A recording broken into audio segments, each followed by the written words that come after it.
को अलग कर दिया, क्योंकि 1 मील अ डे या दिन में एक बार जो सामान्य खाना, इंडियन स्टैंडर्ड डाइट जो हम लोग बोलते हैं खाते हैं, जिसमें आमतौर पे गेहूं, चावल, दाल, वेज नॉन वेज खाने वालों को तो अलग बात है, लेकिन ये सब तो रहता ही है, उससे शरीर में कोई फायदा नहीं होता।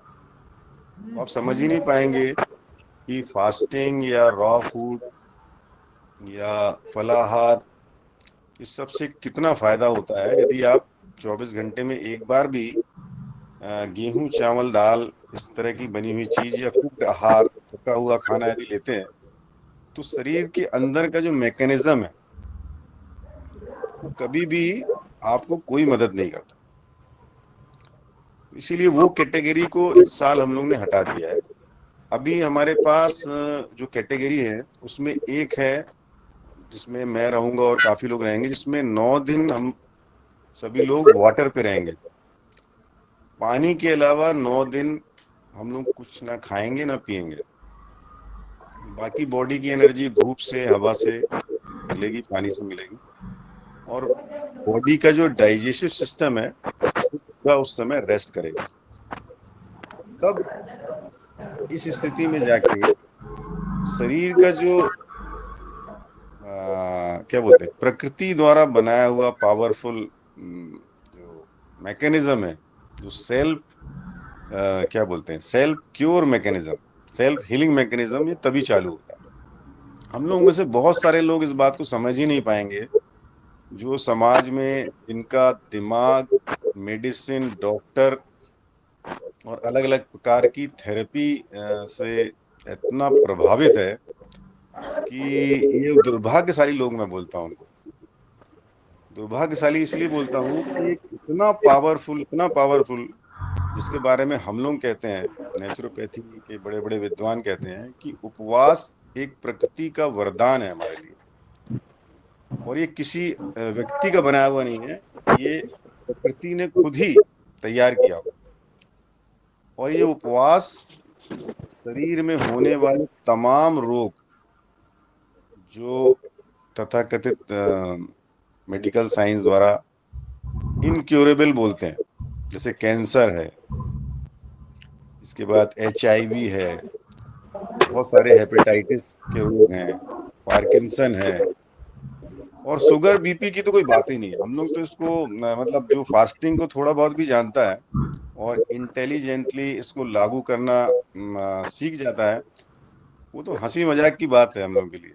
लोग ऐसा बीपी की, शुगर की दवाई सालों साल खाते रहते हैं, लेकिन एक बहुत ही छोटा सामान्य सा नेचुरोपैथ के पास यदि आप जाएंगे, या नेचुरल हाइजीनिस्ट जो साइंस को मानता है, ऐसे व्यक्ति के पास जाएंगे, तो वो हंसता है, बोलता है कि आप क्यों दवाई खा रहे हैं। तो लोग सोचते हैं इन लोग शायद कुछ ऐसा दिमाग में इनके एक फितूर भर गया है कि कुछ कुछ ऐसी बात बोलते हैं।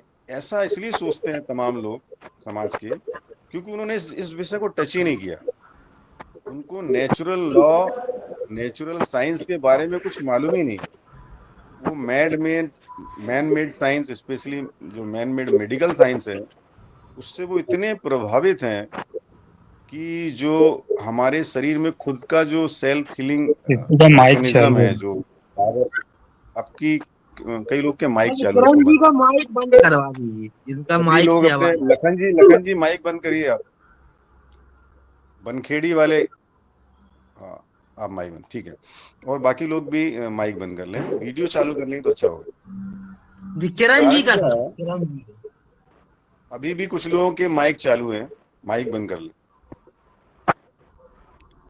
तो ऐसा क्यों हो रहा है कि हमारे पास एक इतना सरल और इतना पावरफुल एक मेडिसिन बोलो या थेरेपी बोलो या मैकेनिज्म बोलो, जो तमाम बीमारियों को बहुत आसानी से, बहुत सरल तरीके से, विदाउट एनी साइड इफेक्ट, और आपकी बॉडी को बिना किसी नुकसान पहुंचाए हुए आपको ठीक करने की, और सबसे जल्दी, इसमें कोई लेट की बात नहीं है, सबसे जल्दी ठीक करने की पावर करने वाला विज्ञान भी हमारे दिमाग में जगह नहीं बना पा रहा समाज।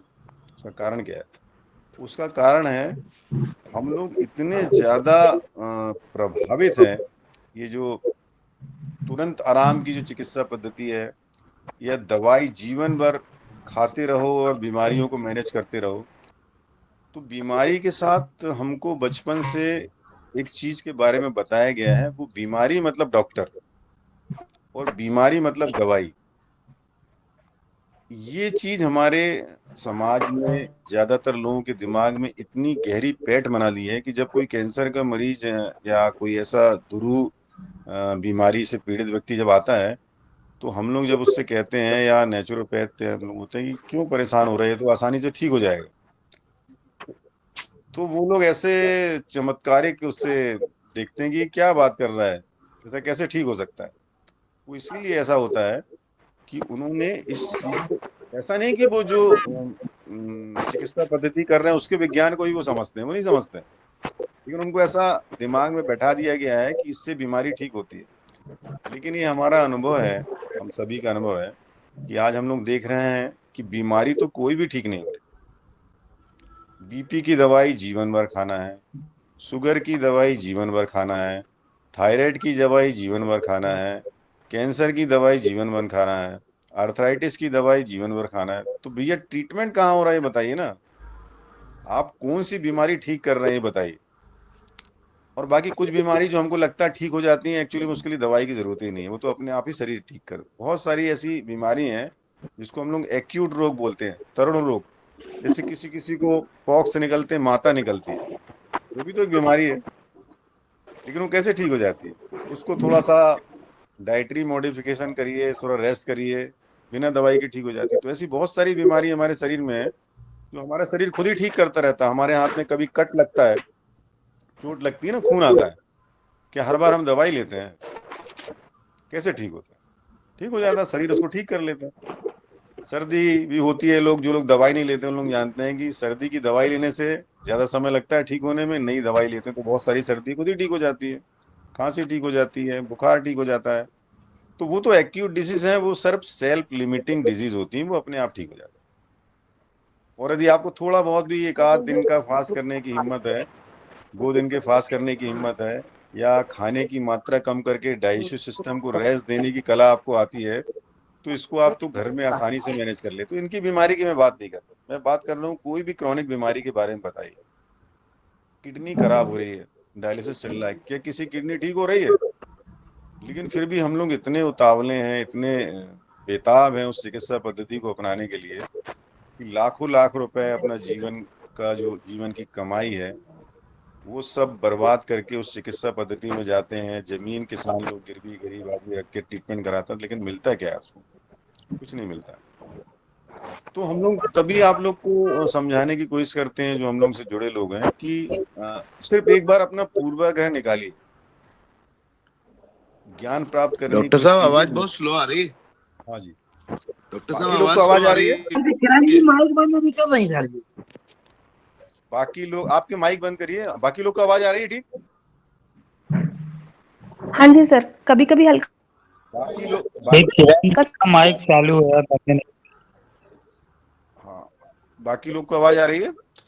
तो मैं जो बोलना चाह रहा था कि हम लोग जो लोग नेचुरल हाइजीन को मानते हैं, नेचुरल साइंस को मानते हैं, हम लोग के लिए ये सब चीज बड़ी आसान लगती है।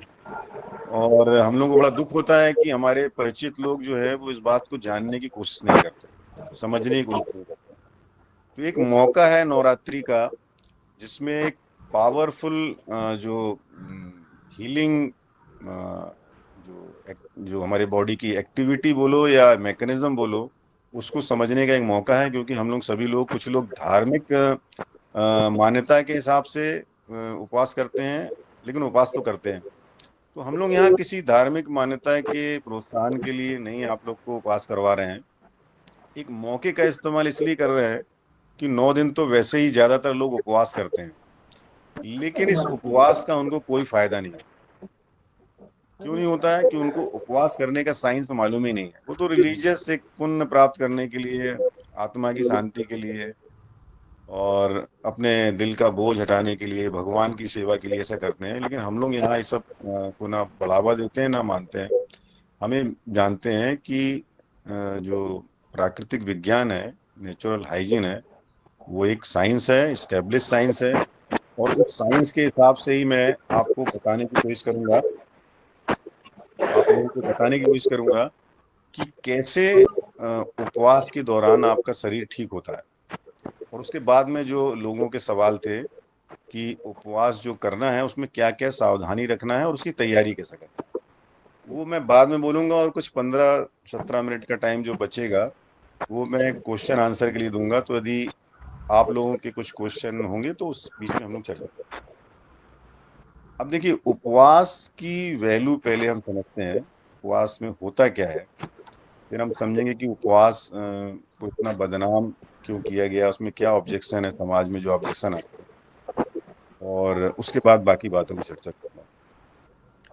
तो जो लोग पुराने नेचुरोपैथ थे, या जो प्रकृति को जो लोग ऑब्जर्व करते थे, और बहुत बारीकी से लोग प्राकृतिक नियमों का, प्राकृतिक घटनाओं का जो लोग अध्ययन करते थे, उन्होंने बहुत सारी चीजों को समझा, प्रकृति के नियमों को समझा। लेकिन एक और चीज उन्होंने जो गौर की, स्पेशली कि जानवरों की जो एक्टिविटी होती है बीमारी के दौरान। देखिए, इन जनरल जो जानवर जंगल में रहते हैं, प्राकृतिक वातावरण के नियम के संरक्षण में उसके अधीन जो रहते हैं, इन जनरल बीमार नहीं पड़ते। फिर भी कभी कभी कुछ गलत खा लिया, या बहुत एक्सट्रीम वेदर में आ गए, या कुछ दूसरे प्रकार की एक्टिविटी प्राकृतिक दुर्योग की वजह से कई बार, तो कुछ यदि बीमार होते हैं या कुछ उनको शारीरिक नुकसान होता है, तो सभी जानवरों में एक बहुत ही सामान्य बात है कि वो जब तक ठीक नहीं होते या जब तक बीमार रहते हैं, तब तक वो खाना नहीं खाते। और वो क्या करते हैं, खाना नहीं खाते हैं, उसके अलावा वो रेस्ट करते हैं। एक जगह कोने में कोई एक सुरक्षित जगह देख के जानवर रेस्ट करता है, और बीच बीच में यदि संभव होता है तो उठ के पानी पिएगा, नहीं तो कुछ लोग, कुछ जानवर तो पानी भी नहीं पीते। और वो इंतजार करते हैं कि शरीर की जो एक्टिविटी है वो अपने आप वो मैकेनिज्म काम करे, और वो धीरे धीरे धीरे धीरे करके ठीक हो जाते हैं। एक बहुत बड़े नेचुरोपैथ थे, उनने एक अपना अनुभव लिखा है, मैंने पढ़ा था कि उनका घोड़ा बीमार हो गया था, उसके शरीर में कुछ घाव हो गए थे, जिसको डॉक्टर बोलते थे कि कैंसर है। और डॉक्टरों ने कहा कि इस जानवर को बहुत तकलीफ है, तो एक काम कीजिए कि इसको इंजेक्शन दे के मार दीजिए। तो उन्होंने बोला कि नहीं, ये तो मैं नहीं कर सकता। उनका बहुत ही प्रिय जानवर था वो घोड़ा। उन्होंने क्या किया, एक बहुत दूर में एक बड़ा मैदान था घास का, तो उन्होंने बोला उसी पेड़ के नीचे मैं इसको डाल देता हूँ, क्योंकि खाना तो वैसे भी नहीं खा रहा है, तो उसको मैं डाल देता हूँ। तो वो जानवर तो करीब करीब लेटा हुआ था, उसको किसी तरीके से उन्होंने गाड़ी में लादा और ले जाके बहुत दूर एक पेड़ के नीचे छोड़ दिया। और करीब 15-17 दिन के बाद जब वो बोले चलो देख के आते हैं कि वो तो शायद मर गया होगा, तो उसको हम लोग अंदर गड़ा देंगे, उसको दफन कर देंगे। लेकिन जब उन्होंने जाके देखा तो वो घोड़ा खड़ा हुआ था, घास खा रहा था। तो उनको बड़ा आश्चर्य हुआ कि ये कैसे हो गया। तो उन्होंने फिर उसको घर नहीं लाया। वो हर 15 दिन में जाते थे उसको देखने के लिए, और 6-7 महीने लगे, वो घोड़ा ठीक हो गया। तो उन्होंने फिर उन डॉक्टरों को बताया कि देखिए, जिस जानवर का आप इतने दिनों से इलाज कर रहे हैं और डिजीज को इनक्यूरेबल बोल दिया, तो फिर ये ठीक कैसे हो गया। एकदम छोटी सी बात है इसमें कि जो जीव जिस वातावरण के लिए बना है, उस वातावरण में यदि उसको रखते हैं, तो शरीर को वो माहौल मिलता है, जिस माहौल में शरीर स्वस्थ रहता है, जिस माहौल में शरीर जीव का जन्म होता है, जिस माहौल में जीव की उत्पत्ति होती है, जिस माहौल में जीव इवॉल्व करता है, वो एटमॉस्फेयर चाहिए। वो एटमॉस्फेयर शहर में, बिल्डिंग के बीच में, एसी के अंदर, लग्जरी जीवन लाइफ में वो माहौल नहीं मिलता, इसलिए लोग बीमार हैं। तो यही नियम, वो नियम क्या है, वो नियम ये है कि हम लोग हैं प्राकृतिक जीव। हमारा जो इमरजेंस हुआ है, हमारा जो आविर्भाव हुआ है, वो प्रकृति के बीच से हुआ है। हम लोगों का शरीर किसी भी अप्राकृतिक वातावरण में रहने के लिए डिजाइन ही नहीं है। हमारा शरीर प्राकृतिक खाने को खाने के लिए डिजाइन है, और प्राकृतिक वातावरण को में रहने के लिए डिजाइन है। अब हम जब शहर में रहते हैं तो वो सब चीजों से हम दूर रहते हैं, इसीलिए बीमारियां होती हैं। अब शहर में रहना तो छोड़ नहीं सकते, वो तो हमारे रोजी रोजगार का सवाल है, जॉब का सवाल है, पढ़ाई का सवाल है। तो फिर क्या करेंगे? तब तो बीमार होना ही है, कम ज्यादा तो बीमार होंगे ही, क्योंकि हम लोग नेचुरल वातावरण में नहीं रहते, सभी जीवों के लिए वो जरूरत है।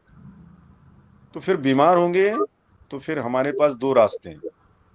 एक रास्ता है मेडिसिन का, कि दवाइयों का आश्रय लें, हम लोग डॉक्टर के पास जाएं और हजारों लाखों रुपए खर्च करें, वो भी करने के लिए तैयार हैं लोग। लेकिन कोई बताए तो कि बीमारी कोई ठीक हो रही है? बीमारी कोई ठीक नहीं हो रही है। आपको एक परमानेंट ग्राहक बनाया जा रहा है फार्मास्यूटिकल कंपनी का, जिसमें आपको एक तरफ कन्विंस किया जाता है कि बीपी की दवाई जीवन भर खाना है, शुगर की दवाई जीवन भर खाना है, कैंसर की दवाई मरते दम तक खाना है। और हम लोगों ने इस प्रचार को हम लोगों ने स्वीकार कर लिया है। क्यों? क्योंकि हम लोग डॉक्टर को भगवान समझते हैं। लेकिन अब समय आ गया है, हमारी साइंस भी इतना डेवलप हो गया है और हम लोग इतने पीड़ित हो गए हैं ट्रीटमेंट से, कि अब तो समझना चाहिए हम लोगों की कोई दूसरा तरीका है क्या। मेरा खुद का अनुभव है, मुझे भी ऐसा कठिन रोग हो गया था कि तमाम चिकित्सा पद्धतियों ने जिनकी मैंने शरण ली, उन्होंने प्रयास किया, मैं ठीक नहीं हुआ, और फिर मैं प्रकृति की शरण में आया। तो वैसे ही जब आप बीमार होते हैं, तो आप यदि अपने आप को प्रकृति को सुपुर्द करते हैं या उसके नियम को मानने के लिए तैयार होते हैं, तो मैं यकीन दिलाता हूं कि आपको कोई भी रोग हो, सभी रोग ठीक हो जाता है। और इसमें जो सर्वोत्तम तरीका या सर्वोत्तम मेथड हमारे पास मौजूद है, उसका नाम है उपवास। तो आज हम लोग इसी उपवास के बारे में, इतनी वैल्यू है उपवास की कि यदि आप बीमार होते हैं, एक बार किसी ने क्वेश्चन किया था कि मुझे यदि कुछ तकलीफ होती तो मैं क्या करूं, बुखार आता है, सर्दी होती है, लूज मोशन होता है, तो क्या करना है? तो मैंने उसको जवाब दिया है, आपको कुछ नहीं करना है, आपको कुछ भी नहीं करना है, यू डू नथिंग। आपको केवल रेस्ट करना है और शरीर को अपना काम करने देना है। यहाँ तक कि शरीर को पाचन में भी नहीं लगाना, शरीर को खाना भी नहीं देना। तो तब लोगों का सवाल होता है कि अरे, खाना नहीं खाएंगे तो कमजोर हो जाएंगे। समाज में एक भ्रम फैला हुआ है कि बीमारी के समय यदि शरीर में खाना नहीं जाएगा तो शरीर कमजोर हो जाएगा। तो ये एक भ्रम ऐसा है, जबकि ज्यादातर बीमारी जब वो एक्यूट फॉर्म में रहती हैं तो भूख तो वैसे भी नहीं लगती, शरीर खुद ही खाना नहीं मांगता या भूख की मात्रा कम हो जाती है। तो फिर हमारे दिमाग में ये भ्रम पैदा होता है कि शायद मेरा डाइजेशन सिस्टम जो है वो वीक हो गया है, तो हमको कुछ भूख बढ़ाने की दवाई लेना चाहिए। जबकि आपका शरीर आपसे कहना चाहता है कि आप रेस्ट करिए और कुछ मत खाइए, मैं आपको सही कर दूंगा। लेकिन आपके पास कॉन्फिडेंस नहीं होता, आप डरते हैं, आपको डरा दिया गया है कि बीमारी के समय तो लोग क्या करते हैं, घर वाले और पौष्टिक खाना खिलाते हैं, और पौष्टिक खाना खिलाएंगे, आपका डाइजेशन सिस्टम और एंगेज होगा और आपकी बीमारी बढ़ेगी। तो यदि आप उस समय शरीर जो आपसे डिमांड कर रहा है, जो आपसे मांग रहा है, वो आपसे ये मांग रहा है, ये विनती कर रहा है कि प्लीज माइक बंद करिए, माइक माइक का चालू है, माइक बंद करिए, इतने समय तो मुझे ना जाता। माइक माइक बंद करिए, बहुत सारे लोग का माइक चालू है, सर किरण वीडियो में स्टार्ट नहीं हुआ, किरण मस्त। माइक बंद करिए, आप भी माइक बंद करिए। तो शरीर आपसे डिमांड कर रहा है, शरीर आपको कुछ बोलना चाहता है, माइक बंद करिए। शरीर ये बोलना चाहता है कि आप खाना मत खाइए, आप रेस्ट करिए। तो इस भाषा को समझने में हम लोग फेल होते हैं। इसीलिए मैं आपको आज बताऊंगा कि उपवास से मैकेनिज्म, हमारे शरीर का जो सेल्फ हीलिंग मैकेनिज्म है वो कैसे चालू होता है। वो ऐसे चालू होता है कि हमारा शरीर जो है, उसमें जो पाचन तंत्र हमारा है, वो हमारे शरीर में जो एनर्जी बनती है, उस एनर्जी का 70% एटलीस्ट एंगेज होता है जब हमारा पाचन होता है। तो शरीर की एनर्जी का जिस समय हमारे शरीर में खाना डला हुआ है और पाचन की प्रक्रिया चल रही है, तो शरीर का 70% जो है एनर्जी है या उसका जो पावर है वो आपके पाचन में लगता है। तो 30% बचा। अब 30% जो एनर्जी बची उसमें शरीर के कुछ बेसिक मैकेनिज्म होते हैं, जैसे सांस लेना, इसके बाद हार्ट का काम है, दूसरे अंगों के कुछ कुछ काम है, उसमें भी एनर्जी कुछ खर्च होती है। हमारा नर्वस सिस्टम है, ब्लड सर्कुलेटरी सिस्टम है, इसमें भी खर्च होती है। तो शरीर की एनर्जी बचती ही नहीं है जिससे शरीर का वो मैकेनिज्म चालू हो सके जो आपको ठीक करता है। और इस बात का हमको भ्रम नहीं है, मतलब हमको आइडिया नहीं है कि ऐसा कैसे होता है। अब क्या होता है, जब हम अपने आप को खाली पेट रखते हैं तो शरीर की एनर्जी 70% फ्री हो जाती है। और दूसरा कारण यह है कि जो लोग पहले हमारी क्लास अटेंड करे हैं उन लोग जानते हैं कि रोग कोई भी हो, उसका जो मूल कारण है वो होता है शरीर में विभिन्न भागों में जमी हुई गंदगी। वो गंदगी हमारे खाने पीने से, हमारे लाइफ स्टाइल से, टॉक्सिन से जो एनवायरनमेंट से मिलता है, और साइकोलॉजी से। इसमें 80% बीमारी हमारे खाने पीने से, गलत तरीके से खाने से, गलत कॉम्बिनेशन में खाने से, गलत समय में खाने से, गलत तरीके से खाने से शरीर में पैदा होती है। अब उसका निकलने का तो माध्यम है, वो निकलेगा। यदि शरीर में गंदगी जमी है तो वो आपको बीमार करेगी, तो शरीर उसको बाहर फेंकता है। अब दिक्कत ये होती है कि शरीर के जो चैनल हैं जो गंदगी को बाहर फेंकते हैं और जो शरीर के न्यूट्रिशन को एब्जॉर्ब करते हैं, वो चैनल करीब करीब एक ही है। तो यदि आपकी बॉडी में इनकमिंग होती रही, मतलब न्यूट्रिशन का एब्जॉर्प्शन या उसको बोलते हैं रिसीव होना जो है, वो अंदर आना, शरीर के कोशिकाओं में जाना यदि जारी रहता है, तो कोशिकाओं से, टिश्यू से, ऑर्गन से गंदगी निकलने की मात्रा बहुत कम हो जाती है। तो जब हम उपवास रहते हैं तो शरीर को मौका मिलता है कि शरीर में जमी हुई गंदगी को वो बहुत तेजी से बाहर करे, क्योंकि अब रिसीव करने का समय तो नहीं है। खाना आपने नहीं डाला पेट में, अब खाना पेट में नहीं डाला तो शरीर के पास अब करने को बचा क्या? शरीर के पास बस एक काम बचा हुआ है कि एकदम सेलुलर लेवल से गंदगी को, जैसे हमारे शरीर से गंदगी निकलती है, जैसे हमारा एक एक सेल भी गंदगी बाहर करता है। तो वहां से गंदगी फिर धीरे धीरे ब्लड में आती है, फिर इंटेस्टाइन में आएगी, दूसरे अंगों में आएगी, जहां जहां से निकलना है, चाहे वो पसीने के रूप में हो, चाहे वो म्यूकस के रूप में हो, चाहे वो स्टोन के रूप में हो, चाहे वो यूरिक एसिड के रूप में हो, चाहे वो यूरिया के रूप में हो, कहीं भी यदि जमी है हमारे ब्लड में है तो धीरे धीरे शरीर बाहर करता है और आप ठीक हो जाते हैं। ये इतना सरल नियम है। लेकिन क्योंकि हमारे दिमाग में एक फितूर किसी ने भर दिया है कि फास्टिंग और स्टारवेशन एक ही चीज होती है, तो फास्टिंग किया है मतलब आप अपने शरीर को गलाने वाले हैं, आपका शरीर आपको खा जाएगा, आप बीमार हो जाओगे, आपका शरीर टूट जाएगा, आपके मसल्स जो है वो कम हो जाएंगे, आप वीक हो जाओगे। जबकि ऐसा नहीं है। मैं एक उदाहरण देता हूँ कि द्वितीय विश्व युद्ध में जो लोग कंसंट्रेशन कैंप में, यातना शिविर में, जब जो जिनको डाला गया था उनको यातनाएं दी गई थी, खाना नहीं दिया गया था, जब सेकेंड वर्ल्ड वॉर खत्म हुआ, मित्र राष्ट्र की सेनाओं ने जब उसको जीता, तो जो लोग भी कंसंट्रेशन कैंप थे, यातना शिविर में थे, उनको जब निकाला गया और उनसे पूछा गया तो ज्यादातर लोगों ने कहा कि मुझे तो 20 दिन से, किसी ने बोला 30 दिन से, किसी ने बोला 15 दिन से हम लोगों को खाना नहीं मिला। तो उनका जब शरीर देखा गया तो हड्डी और स्किन थी, मांस तो उसमें था ही नहीं। आपने फोटो भी देखी होगी जिन लोगों ने थोड़ा बहुत सेकेंड वर्ल्ड वॉर का अध्ययन किया है। जब वो लोग बाहर आए तो ज्यादातर लोग तो उपवास में थे क्योंकि खाना ही नहीं मिला। लेकिन जब उनका फिजिकल चेकअप किया तो किसी को भी कोई भी बड़ी बीमारी नहीं थी, जो आजकल समाज में हम लोग को देखने मिलती है। तो सभी डॉक्टरों का, जो हेल्थ एक्सपर्ट थे, उनको समझ में आया कि क्या बात है ये, इतने दिनों तक इनको न्यूट्रिशन मिला नहीं, खाना मिला नहीं, लेकिन इनके शरीर में एक भी बीमारी नहीं है, इनका ब्लड भी अच्छा है। तब लोगों का ध्यान गया कि जो नेचुरल हाइजीनिस्ट लोग या नेचुरल साइंस के जो लोग समर्थक हैं या जो लोग मानते हैं, फॉलो करते हैं, उन लोग तो सदियों से बोलते चले आ रहे हैं कि फास्टिंग में यदि आप हैं तो कोई बड़ी बीमारी आपके शरीर में बच नहीं सकती, सब बीमारी निकल जाएगी। आपको एक हिम्मत चाहिए, आपको एक विश्वास चाहिए, और आपको एक समर्पण चाहिए, और इसको सीखना है। जैसे आप गोली खाना, इंजेक्शन लगवाना अपना करते हैं और उसको मानते हैं क्योंकि आपकी उसमें श्रद्धा है, आपको लगता है ठीक हो जाएगा।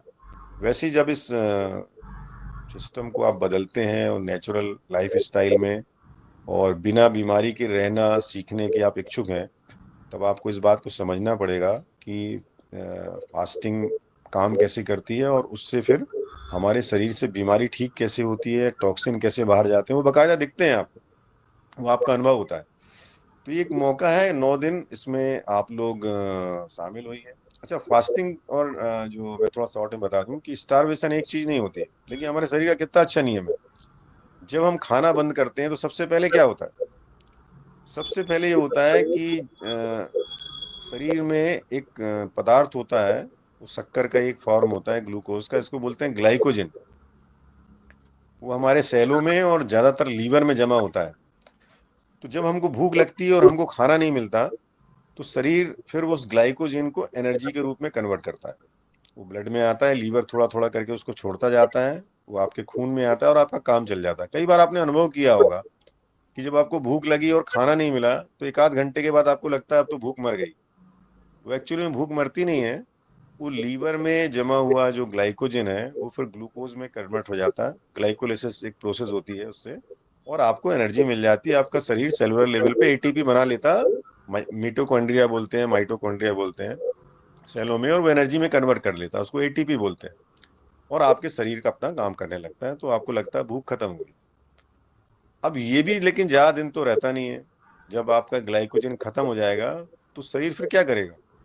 शरीर फिर बॉडी में जो एक्स्ट्रा फैट जमा हुआ है उसको, और शरीर में जो वेस्ट प्रोडक्ट जहां जहां भी रखे हुए हैं उसको वो एनर्जी में कन्वर्ट करना चालू करता है। तो आपका फैट कम करना चालू होगा बॉडी। आमतौर पे शहर के लोग जो ओवरवेट हैं उनके शरीर में इतना इतना फैट होता है कि यदि वो 3 महीने भी खाना ना खाएं तो उनको कुछ नहीं होने वाला। लेकिन लोग डरते हैं कि खाना बंद करेंगे तो मर जाएंगे। अब देखिए क्या होता है, फैट का नंबर आता है, पूरी बॉडी का फैट जब खत्म हो जाता है तब भी, आप सुनिए इस बात को, पूरी बॉडी का फैट, यदि आप मान लीजिए आप 30 दिन के उपवास पे रहते हैं, उदाहरण दे रहा हूं, तो आपका शरीर ग्लाइकोजन के बाद फिर इस्तेमाल करेगा आपकी शरीर में जमी हुई गंदगी और फैट को। अब ये फैट जब खत्म होता है उसके बाद नंबर आता है मसल्स का। अभी भी कुछ होने वाला नहीं है आपको, आपका शरीर चलता रहेगा और आप फिट रहोगे। मसल्स धीरे धीरे धीरे धीरे कम, लेकिन मरना नहीं है आपको, मरोगे नहीं, स्टारवेशन नहीं चालू होता है। मसल्स भी जब खत्म हो जाती हैं, पूरी आपके शरीर की पूरी गंदगी यूटिलाइज हो जाती है, इस बीच में आपके शरीर की तमाम रोग इंक्लूडिंग कैंसर ठीक हो जाता है, क्योंकि वो भी वेस्ट प्रोडक्ट है, गंदे सेल हैं, तो शरीर उसको भी यूटिलाइज कर लेता है। अभी दुनिया में सबसे बेस्ट इलाज जो कैंसर का हो रहा है वो फास्टिंग से हो रहा है। अब मसल्स भी खत्म हो गए आपके, बड़ी बड़ी बीमारी चली गई, उसके बाद भी आपको लगता है कि आप उपवास पे हो या एक्सीडेंटली आपको खाना नहीं मिलता। इसके बाद नंबर आता है शरीर में ऑर्गन का। इसके पहले स्टारवेशन नहीं चालू होता, और ये पीरियड शुरुआत जब इसकी होती है उसमें कम से कम 3 से 3.5 महीने का समय लगता है। इसके पहले स्टारवेशन नहीं चालू होता। एक सामान्य व्यक्ति की बात कर रहा हूँ, जो ऑलरेडी हड्डी हड्डी है उसकी बात नहीं कर रहा हूँ। तो सामान्य हेल्दी व्यक्ति है, वो 3 महीने, 2.5 से 3 महीने यदि उपवास करेगा, उसके बाद स्टारवेशन पीरियड चालू होता है। स्टारवेशन का मतलब होता है जब शरीर अपने अंगों को खाना चालू करता है। उसके पहले स्टारवेशन चालू नहीं होता, उसके पहले शरीर की बीमारी ठीक होती है, आपके बॉडी के फैट कम होते हैं, ग्लाइकोजन का स्टोर कम होता है, गंदे वाले सेल इस्तेमाल होते हैं, गंदा जो ब्लड है वो साफ होता है, गंदे टिश्यू जो है वो इस्तेमाल होते हैं, उनका मेटाबॉलिज्म होता है, और आपकी सभी बीमारी ठीक हो जाती है। तो ये कोई मेरी मन की बनाई हुई बात नहीं, कल्पना नहीं है, इट इज अ साइंस। और 2017 में इसको नोबेल प्राइज भी मिल गया है। योशिनोरी करके एक जापान के वैज्ञानिक थे जिन्होंने ऑटोफेजी नाम से एक रिसर्च की, जिसका मतलब ही है फास्टिंग, और फास्टिंग से कैसे आपका शरीर ठीक होता है, बड़ी बड़ी बीमारी ठीक होती हैं, वो उन्होंने बताया और उनको नोबेल प्राइज मिला। Now it is establish science कि fasting is a natural mechanism given by nature to get rid of any disease.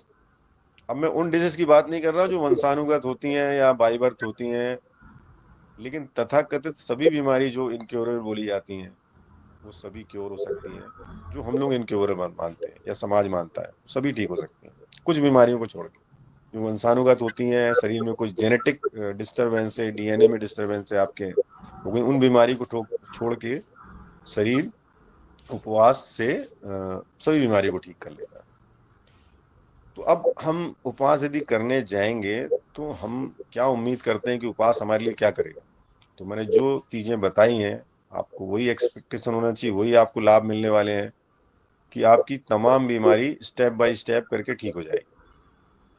लेकिन अब आप बोलेंगे कितने दिन में ठीक होगी, तो ये बीमारी की कैपेसिटी मतलब कितना आपके बॉडी में टॉक्सिन लेवल है, टॉक्सीमिया का लेवल आपकी बॉडी में कितना है, ये उस पर डिपेंड करेगा कि वो बीमारी कितने में ठीक होगी। तो सामान्य तौर पे देखिए, जो लोग वेजिटेरियन कंट्री में, जैसे भारत के लोग ज्यादातर वेजिटेरियन होते हैं, ऐसी कंट्री में रहते हैं, उन लोगों के लिए 9 दिन के उपवास की व्यवस्था धर्म में भी की गई है, रिलीजन में भी की गई है, क्योंकि जो वेजिटेरियन खाना खाते हैं उनकी बॉडी में टॉक्सिन लोड बहुत कम होता है।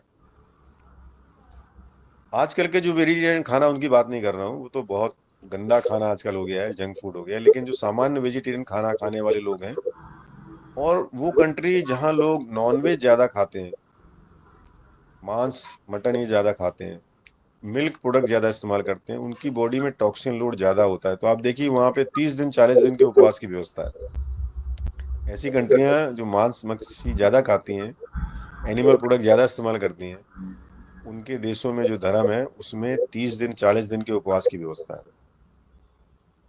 बौद्ध, जिनको हम, हमारे देश में बौद्ध धर्म जिस चालू हुआ था, दुनिया भर में फैला, बौद्ध खुद भी जब अपनी यात्रा चालू की तो उन्होंने कम से कम 30 से 35 दिन का उपवास किया था।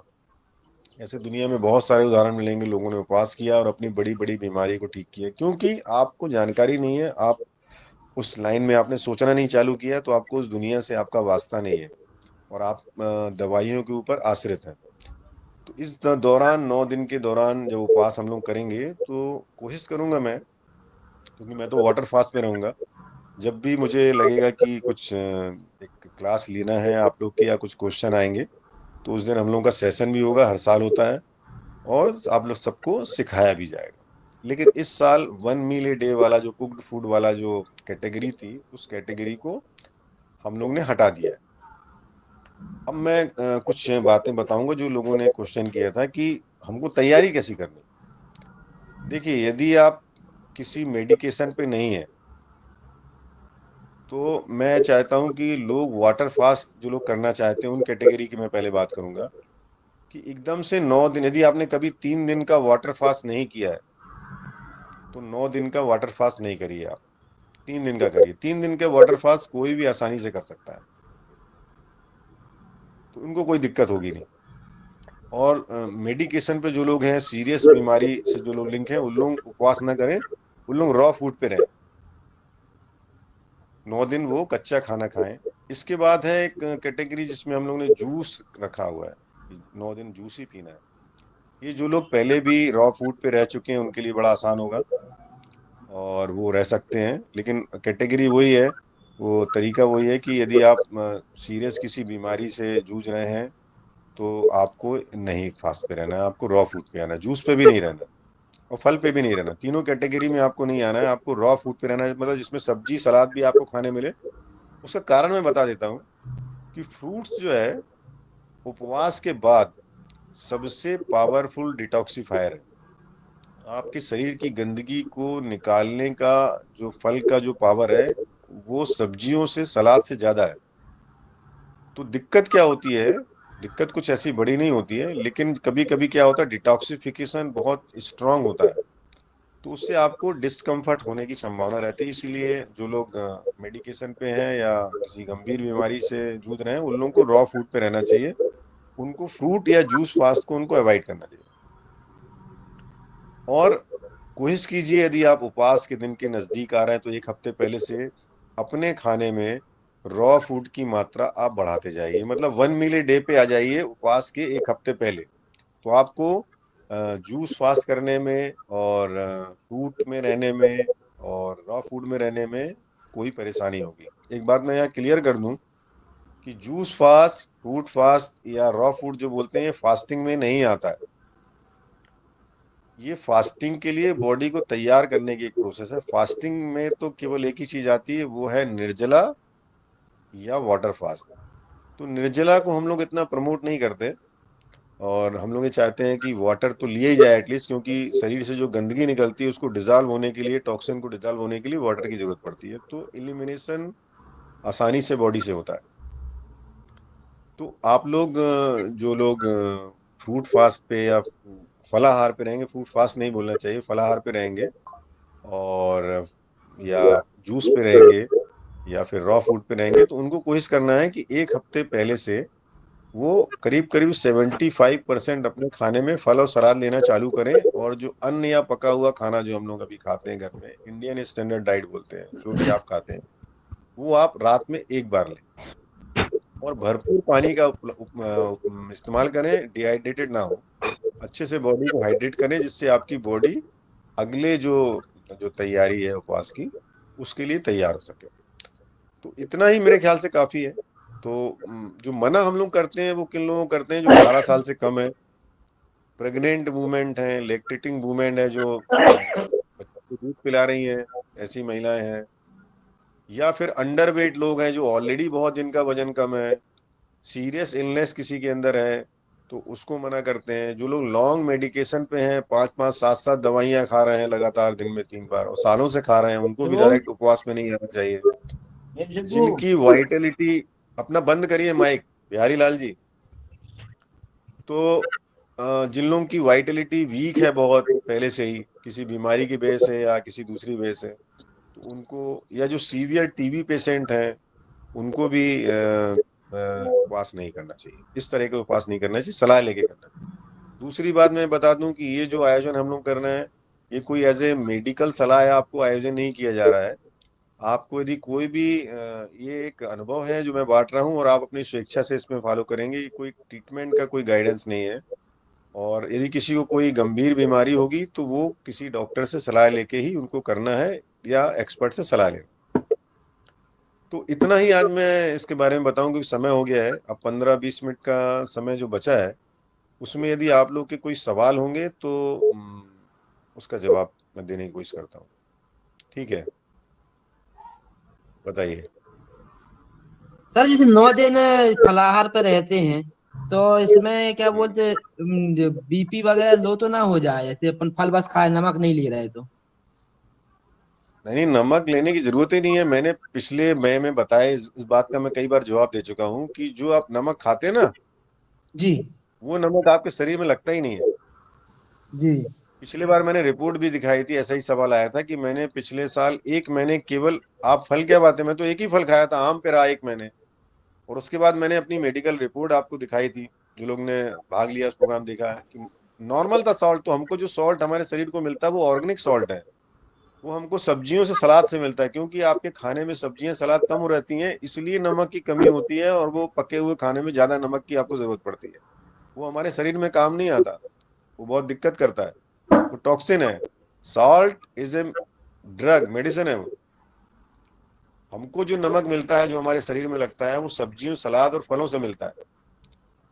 वो ये वाला केवल नमक नहीं स्वाद के होता। लिए हम लोग खाते हैं, केवल स्वाद के हाँ, लिए। बिल्कुल बिल्कुल सही बोला, क्योंकि नमक की कमी होती शरीर में, तो स्वाद के लिए हम लोग खाते हैं, वो अच्छा लगता है, वो हमारे शरीर के काम नहीं आता।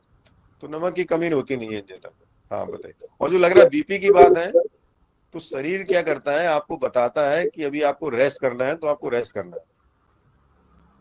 शरीर बोलता है अभी मैं कुछ दूसरा काम कर रहा हूँ, तो कुछ एक्टिविटी में अभी, जैसे पाचन को बंद करके रखता है, ऐसे सर्कुलेटरी सिस्टम को भी थोड़ा स्लो कर देता है कई बार, और कई बार थोड़ा बढ़ा भी देता है। तो यदि हम प्रकृति के अधीन हैं, प्रकृति के अंडर में हैं, तो हमको कुछ नहीं करना, चुपचाप लेस रेस्ट करना है, और पानी पीना है, और पड़े रहना है, और किसी से सलाह लेना। यदि डाउट होता तो किसी सलाह लेना एक्सपर्ट से। जी बताइए, नेक्स्ट। सर मुझे आंतों में प्रॉब्लम है, इन्फेक्शन हुआ था अभी। आंख में कि आंत में? आंत में, आंत अच्छा, में। ठीक है, बिल्कुल। और स्प्लीन में भी थोड़ा इन्फेक्शन है, जी, तो मुझे क्या करना चाहिए? आपको रॉ फूड पे आना चाहिए। Raw food. हाँ, रॉ फूड वाला आप करिए। अभी शुरुआत में, क्योंकि इसके पहले तो आपने कभी किया नहीं रॉ फूड पे। नहीं। हाँ, तो आप जो है ना 4th कैटेगरी है, उसमें दिन भर आप कच्चा खाना खाएंगे, फल खाएं, सलाद खाएं, जो भी खाना है, लेकिन कच्चा ही खाना है। उससे आप देखेंगे आपके आंतों में बहुत म्यूकस जमा होगा, वो आपको दिखेगा निकलता हुआ, वो निकलेगा आपको। जो इन्फेक्शन बोल रहे हैं ना, वो एक्चुअली में म्यूकस बहुत सारा जमा हुआ वेस्ट प्रोडक्ट है। तो आपको उस समय 2 बार एनीमा लेना पड़ेगा। 2 बार हाँ, सुबह शाम। सुबह शाम 2 बार एनीमा लेंगे तो आपको बहुत सारा म्यूकस निकलता हुआ दिखेगा, और वो आपकी स्प्लीन भी क्लियर हो जाएगी 9 दिन में काफी हद तक, और आपकी आंतों के इन्फेक्शन भी कम हो जाएंगे। आप देख लेना, आपको हाँ बहुत सर, फायदा उससे होगा। पेट में दर्द होता है, पेट में दर्द बहुत होता हाँ हाँ, पेट में दर्द होगा, इन्फ्लेमेशन हो जाती है, वो एक्चुअली में आईबीएस टाइप के सिम्टम है आपको, इरिटेबल बाउल सिंड्रोम या कोलाइटिस के सिम्टम होंगे आपको। है। जी जी जी। जो भी है वो ठीक हो जाएगा, आपका काफी हद तक ठीक हो जाएगा 9 दिन में, यदि आप रहते हैं और आप सीख भी जाएंगे उसको। तो आप रॉ फूड पे रहिए, सलाद खाइए और फल खाइए। जी, नेक्स्ट। Thank you sir. और किसी का कोई सवाल है? हाँ जी, रीति जी, रीति खंडेलवाल जी, बताइए, बोलिए। रीति मैं पूछ खंडेलवाल। सकती हूँ?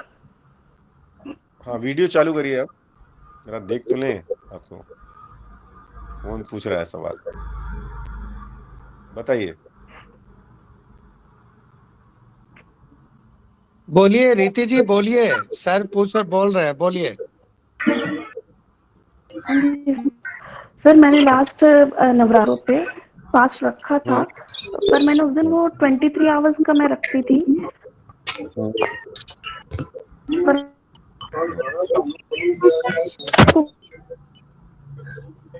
हाँ, बताइए बताइए बताइए,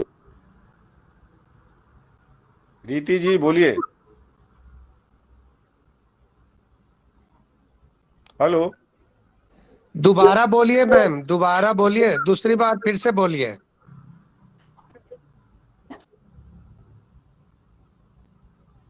आपकी आवाज नहीं आ पा रही है मेरे पास ठीक से। ऑडियो में कुछ इशू है सर। चलिए, किसी दूसरे का और कोई सवाल हो तो बताइए। और हाँ, रीति जी बताइए फिर से।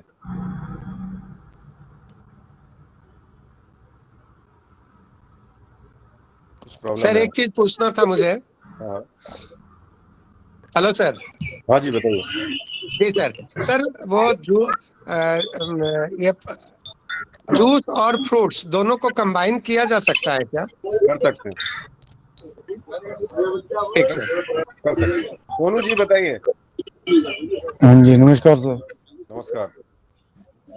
सर मुझे ना अभी ये 1 महीना हो गया, तो मेरे हाथ पैरों में ना सब जलन होती है, झुनझुनाहट होती है। मैंने अपना जांच करवाया था, विटामिन B12 कम बताया उन्होंने, हम्म। तो उसके लिए वो बोलते हैं नॉनवेज खाओ, अंडे खाओ, लेकिन मैं तो ये बीच में पहले खा नहीं रहा था सर। अभी फिलहाल मैं बहुत ही कम ले रहा हूँ, उन्होंने मल्टीविटामिन दे रखा है मुझे, हम्म और एक नसों की टैबलेट दे रखी है, तो वो मैं खाता हूँ सर, वो रात में खाता हूँ मल्टीविटामिन एक टाइम का। आप किसी जॉब में हैं क्या? हाँ, मेरा मार्केटिंग का काम। हाँ, तो फिर आपको 9 दिन यदि उपवास रहना है, या इसमें से 4 कैटेगरी में से किसी कैटेगरी में, नीचे की 3 कैटेगरी में आना है, तो आपको रेस्ट करना पड़ेगा, तब फायदा होगा।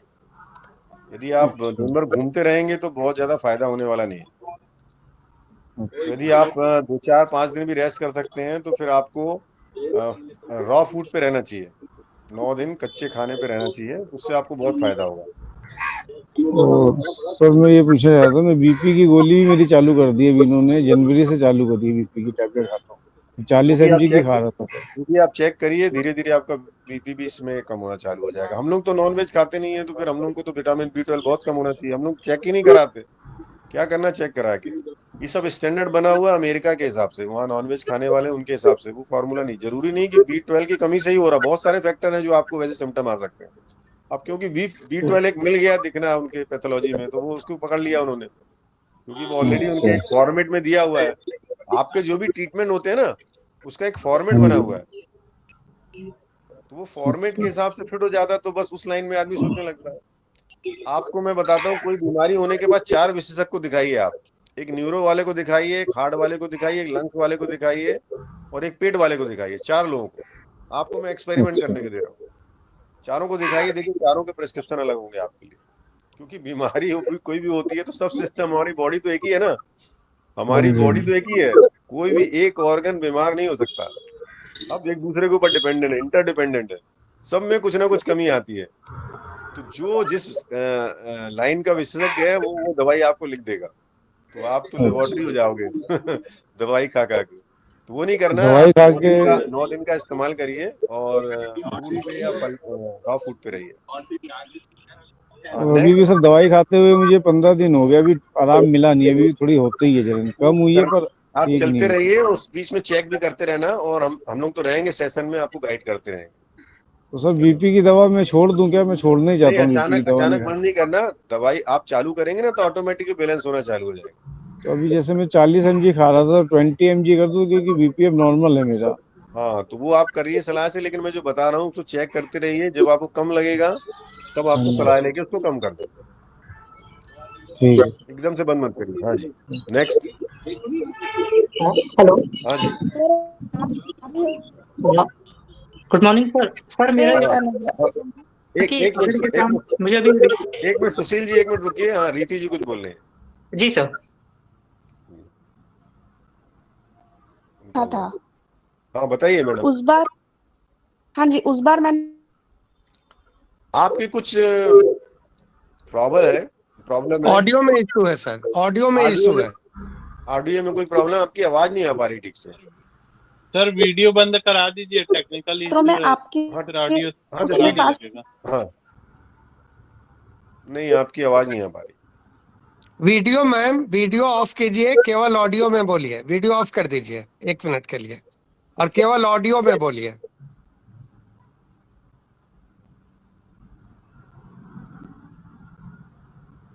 चलिए, कोई दिक्कत है? सुशील जी बताइए। सर नॉर्मली जो मुझे अभी प्रॉब्लम हुई थी जिसके लिए मैंने आपसे डिस्कशन किया था, बट आपने बोला था कि फ्रूट्स पे आप रहिए, तो मैंने फ्रूट्स पे रहना शुरू कर दिया। मुझे पहले से बहुत अच्छा लग रहा है, जो अनईजी फील कर रहा था वो तो नहीं हो रही है।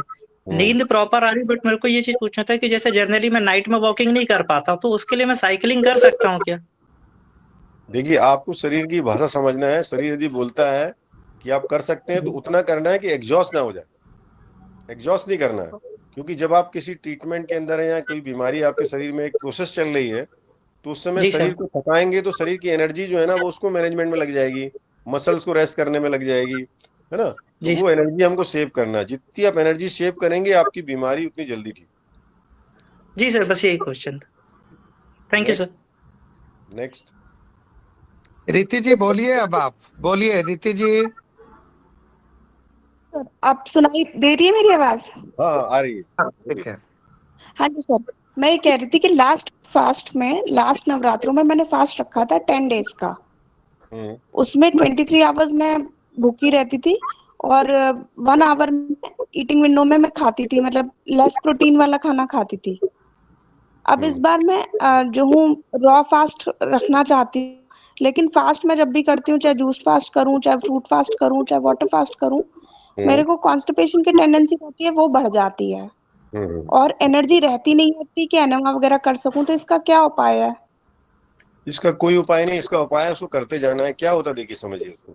वो इसीलिए हम लोग डॉक्टर के पास चले जाते हैं कि जब हम अपने शरीर को नेचुरल प्रोसेस में लाने की कोशिश करते हैं तो शरीर जो है वो टॉक्सिन रिलीज करना चालू करता है। अभी जो हम लोग खा रहे हैं खाना, उसमें टॉक्सिन एक्यूमुलेट होता है। देखिए, दोनों में अंतर है। अभी जो हम स्टैंडर्ड डाइट जो खा रहे हैं उसमें टॉक्सिन एक्यूमुलेट होगा। जब हम नेचुरल डाइट पे आएंगे तो टॉक्सिन रिमूव होना चालू होगा। तो जब रिमूव होगा तो वो ज्यादातर कहाँ आता है? ब्लड में और इंटेस्टाइन में आता है। तो या तो कॉन्स्टिपेशन करेगा या तो लूज मोशन करेगा। दोनों कंडीशन में आपको चाहे लूज मोशन हो रहा हो चाहे कॉन्स्टिपेशन हो रहा हो, आपको एनिमा लेना है। और जो आप बोला है कि बहुत टायर्डनेस लगती है, ये टेम्परेरी विड्रॉल सिम्टम होते हैं। जैसे तंबाकू खाने वाला यदि तंबाकू ना खाए या शराब पीने वाला शराब ना पिए, ड्रग पीने वाला यदि ड्रग ना पिए, तो उसके हाथ पैर कांपते हैं, डिप्रेशन आ जाता है, वो खड़ा नहीं हो सकता। उसी क्षण यदि उसको वो ड्रग दे दिया जाए तो वो तन के खड़ा हो जाता है। इसका मतलब ये नहीं है कि उसका शरीर ड्रग से चल रहा है। सेम स्थिति होती है, जो खाना हम लोग खाते हैं वो उसके हम एडिक्टेड हैं। जब हम वो खाना बंद करेंगे तो शरीर में विड्रॉल सिम्टम आते हैं, तो ये सिम्टम को बाईपास करके आप कोई काम नहीं कर सकते, इसको झेल के ही आगे बढ़ना है सभी को। तो वो नेचुरल की ऑपरेशन थिएटर बोलते हैं, ऑपरेशन टेबल है, उससे गुजरना पड़ता, तभी रियल हेल्थ आएगी। और इसी जगह पे सब लोग मात खा जाते हैं। लोग ये समझते हैं कि हमने तो अच्छी लाइफ स्टाइल अपनाई, इसमें मुझे तकलीफ हो रही है, लेकिन ये तकलीफ टेम्परेरी है due to the discharge of toxin. वो उस पीरियड तक आपको 2 दिन 4 दिन जो भी है थोड़ी बहुत तकलीफ, उसमें करना क्या है, उसमें पानी पीना और रेस्ट करना, शरीर को समय देना है काम करने का, शरीर अपना काम कर लेगा। और डाउट होता है तो सलाह लेना, लेकिन उसी पे आना है, तभी आप ठीक हो पाएंगे, नहीं तो दवाई के भरोसे तो कोई भी ठीक नहीं होगा। जी नेक्स्ट। ठीक है सर। और किसी का कोई सवाल है? इंद्रजीत जी बोल रहे थे कुछ। डॉक्टर साहब दिन भर तो फ्रूट और जूस फॉलो हो जाता है, शाम को आके वो बिंजिंग की एक्टिविटी बढ़ती है और शाम को हम लोग फिर गड़बड़ सड़बड़ करते हैं, अक्सर की प्रॉब्लम ऐसी होती है। तो इसका तरीका और क्या होना चाहिए, अब क्या ध्यान रखना चाहिए उस समय में? देखिए, ये एकदम बहुत ही आपका जेन्युइन सवाल है और प्रैक्टिकल सवाल है। इसीलिए आप देखेंगे कि लोग दिन में सुबह का खाना डालेंगे, दोपहर का खाना डालेंगे ग्रुप में, रात का खाना कोई नहीं डालता, क्योंकि रात का खाना सब लोग पका हुआ खाते हैं। तो वो अच्छे है, कोई खराब पका हुए खाने को तो हम लोग प्रमोट करते नहीं, तो नहीं डालते, उसमें कोई बुराई की बात नहीं। लेकिन ये समस्या सभी के लिए कॉमन है कि वो कुक्ड फूड जो है वो एक एडिक्शन होता है, खाना ही पड़ता है आदमी को मजबूरी में, लेकिन उसका और कोई तरीका नहीं है। उसका तरीका ये है कि आपको शुरुआत में वैरायटी ऑफ रॉ फूड का प्रिपरेशन चालू करना पड़ेगा। वो आप सोचे ना सलाद खा लेंगे, तो वैसे नहीं कर पाएंगे आप, आपको उसमें मजा नहीं आएगा, वो एडिक्शन है। उसी समय आपको वो आएगी रात में, क्योंकि आप रात में डेली खाते हैं। जैसे होता है ना किसी को कि दिन में 3 बार तम्बाकू खाता है, तो जब तम्बाकू खाने का समय आएगा तो वो बेचैन हो जाता है, वो कुछ काम नहीं कर पाता। तो वैसे ही नमक का एक एडिक्शन होता है, पके हुए खाने का एक एडिक्शन होता है। वो उस समय आपको, बाकी दिन भर आप बर्दाश्त कर लोगे, लेकिन शाम को आके आपको वो एकदम लाके पटक देगा कि नहीं खाना ही है। तो उसमें तरीका है कि उसमें आप रेसिपी सीखिए कुछ, हालांकि रेसिपी तो वो नहीं है, लेकिन रेसिपी सीखिए अलग अलग टाइप की, और शुरुआत में थोड़ा बहुत सॉल्ट कम सॉल्ट डाल के उसको खाने की कोशिश करिए। तो रोटी बंद कर, पहले अन्न बंद कर दीजिए, पकी हुई सब्जी खाइए कुछ दिन। आप ऐसा करिए कि अन्न को बंद कर दीजिए, पकी हुई सब्जी को 2-3 प्रकार की सब्जी बना लिया, स्प्राउट बना लिया, उस पे आइए। और उसमें भी जब धीरे धीरे एडजस्ट हो जाते हैं तो फिर आप कर पाएंगे, कोई दिक्कत नहीं, सभी लोग करते हैं ऐसे ही, और रास्ता कुछ नहीं है। वो ये एक प्रकार की क्या होती है, अपने से लड़ाई है, खुद से। वो लड़ाई आपको ओवरकम करना पड़ेगी और ऐसे ही करना पड़ेगा। उसकी स्ट्रेटजी जो है वो आपको अपने हिसाब से, मैंने कॉमन स्ट्रेटजी बना दी, लेकिन बाकी स्ट्रेटजी आपको बनाना पड़ेगी। जी थैंक यू। रीति जी कुछ फिर बोल रही थी। Thank you sir. रीति मैडम, आपका माइक बंद है रीति मैडम। सोनू, आप भी कुछ कहना चाहते हैं? आप ना जो हाथ रेस किया हुआ उसको बंद कर दीजिए। सोनू जी, रीति जी, यदि आपको क्वेश्चन नहीं करना है तो जो हैंड रेस किया हुआ उसको बंद कर दीजिए। सर आवाज आ रही है अब? हाँ आ रही, बताइए। हाँ सर, मैं ये पूछ रही हूँ रॉ रेसिपीज कहाँ मिलेंगी? मैं आपको ग्रुप में डाल दूंगा, आप ग्रुप में क्वेश्चन डालना, मैं आपको डाल दूंगा बहुत सारी, अभी 1 आध दिन में ही डाल दूंगा। और वैसे इसमें आप जाएंगे ना यूट्यूब में, तो आप डालेंगे तो बहुत सारी मिल जाएंगी उसमें। फिर भी मैं आपको अलग से, उसकी किताब है मेरे पास, मैं ढूंढ के वो आपको डाल देता हूँ, सभी के लिए डाल देता हूँ। और किसी का कोई सवाल है?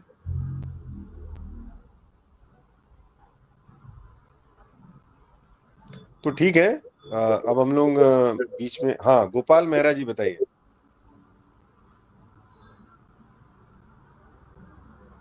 गोपाल भाई। सर शरीर में अगर थोड़ा सा फैट बढ़ाना हो तो उसके लिए किस तरीके का फूड या क्या प्रोसेस अपनाना चाहिए? बाकी तो मैं रॉ फूड अपनाता हूँ बहुत। देखिए, आपको फैट नहीं बढ़ाना, आपको मसल्स बढ़ाना है जी। फैट से वजन बढ़ता है और मसल से भी वजन बढ़ता है। फैट से जो जी। वजन बढ़ता है वो बीमारी का कारण होता है, और जो अच्छा मसल से जो वजन बढ़ता है वो हेल्थ बनती है। जी।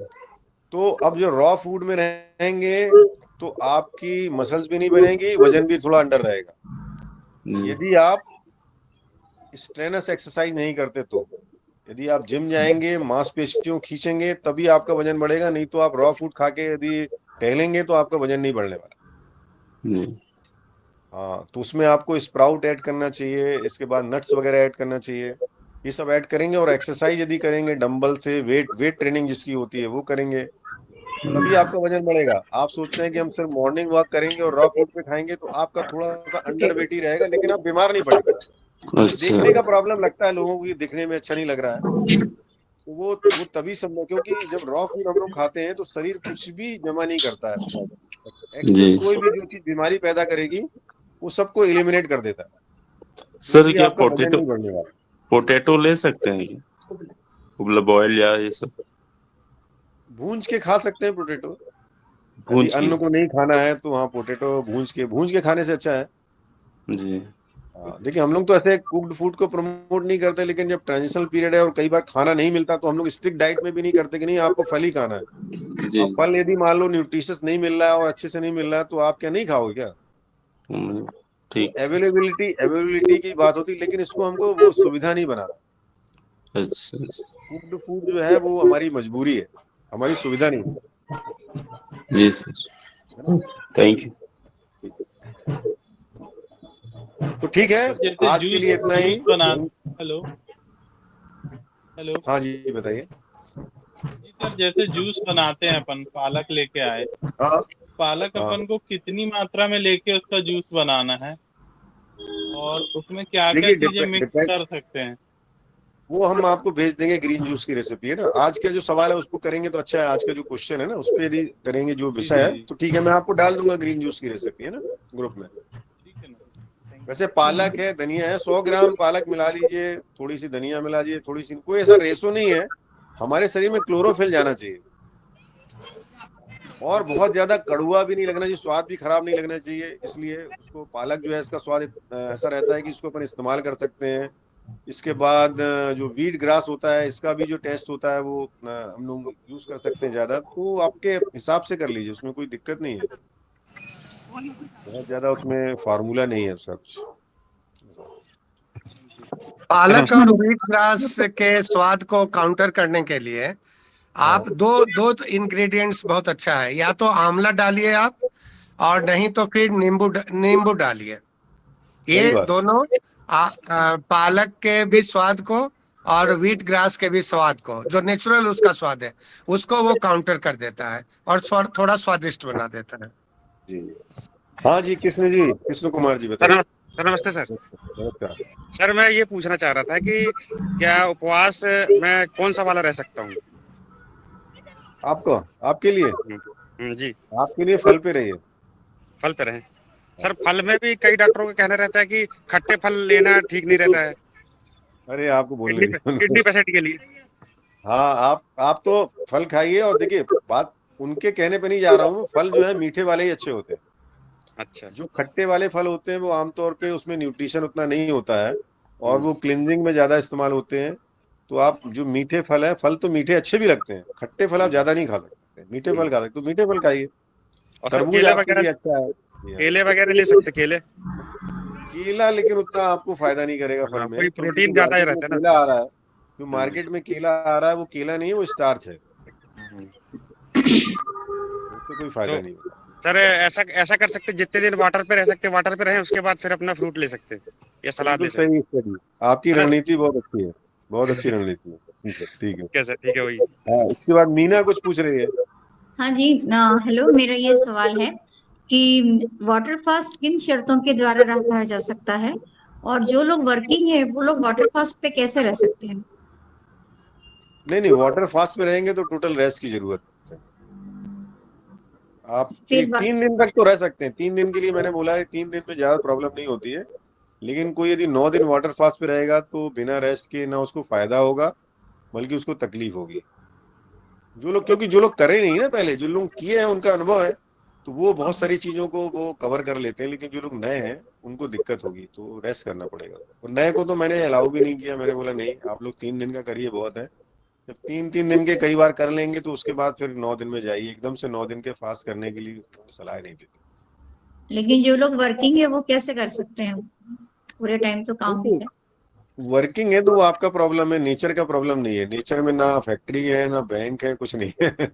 नेचर में तो नेचर है, वो हम लोग रहते तो हमें मजबूरी है, तो उसको अपने दिमाग से इस्तेमाल करके रणनीति बनाना है कि कैसे कितना कर सकते हैं। उस दिन वो मैडम आई थी, सरिता मैडम, उन्होंने यही तो बताया था कि उन्होंने जब लाइफ स्टाइल चेंज की है तो उनको क्या क्या दिक्कतें हुई बैंक में और बाकी जगह, लेकिन उन्होंने कैसे स्ट्रगल किया, वो वीडियो आप देखिए तो बहुत सारी चीजों की जानकारी आपको मिलेगी। यही होता है, फास्टिंग के थैंक लिए यू, भी लागू है। Thank you. हाँ जी, बंटी जी बताइए, बंटी भैया।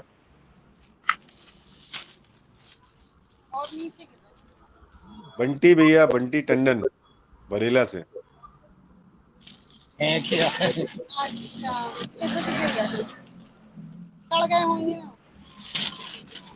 चलिए, आप कुछ पूछ रहे हैं? हाथ का आपने रेस किया था ना बंटी। चलिए का ठीक है। ध्यान कहीं और है, कहीं बाय द हाँ वे ठीक हो है, गया होगा जी। हाँ हो गया होगा। चलिए कोई बात नहीं, तो आप सभी को नमस्कार।